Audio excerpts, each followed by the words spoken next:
Hello guys, আজ আপনাদের মাঝে শাকিব খানের আপকামিং সিনেমা তুফানের বিশেষ কিছু আপডেট নিয়ে হাজির হয়েছি। সম্প্রতি সোশ্যাল প্ল্যাটফর্মগুলোতে তুফান সিনেমার তুফানি ঝড় বয়ে যাচ্ছে।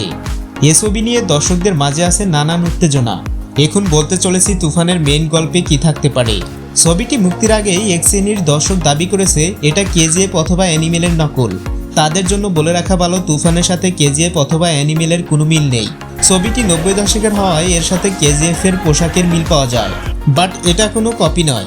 এটা অনেকের মাঝে ভুল ধারণা। আসলে 90 দশকের গ্যাংস্টার নির্ভর ছবি মেকিং করতে গেলে ওই সময় গ্যাংস্টারদের জীবনধারা কেমন ছিল সেটা পর্দায় প্রদর্শন করতে হবে।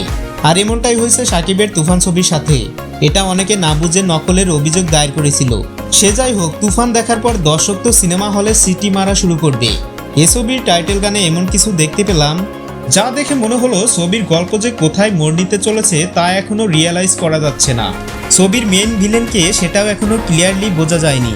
গুঞ্জন ছিল এ ছবির মেইন ভিলেন হিসেবে থাকার কথা যিশু সেনগুপ্তর, বাট সেটাও এখনো ক্লিয়ার করেনি নির্মাতা। এবং শাকিবের মা বাবার ক্যারেক্টার কে প্লে করবে সেটাও এখনো সামনে আসেনি।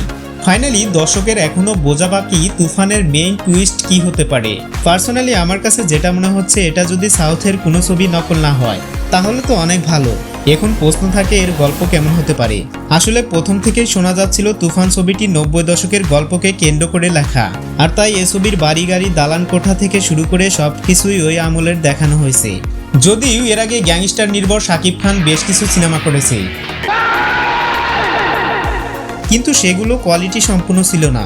মানে তখনও বাংলা সিনেমায় আধুনিকতার ছোঁয়া পায়নি, কিন্তু বর্তমানে ব্যাপারটা পুরাই আলাদা।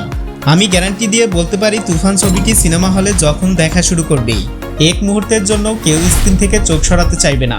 এ সিনেমায় নায়িকার ভূমিকায় দেখা যাবে ওপার বাংলার মিমি চক্রবর্তী ও বাংলাদেশের মাসুমা রহমান নাবিলা। মাত্র কিছুদিন আগের কথা, দেশে কিছু মানুষের অভিযোগ ছিল শাকিব খানের সিনেমা রিকশাওয়ালা ও গার্মেন্টস শ্রমিকরা দেখে। কথায় আছে, কেউ তোমাকে ঘৃণা করলে চুপ থাকো, দেখিয়ে দাও কাজের মাধ্যমে, দেখবে তারাই একদিন তোমাকে ভালোবাসতে বাধ্য হবে।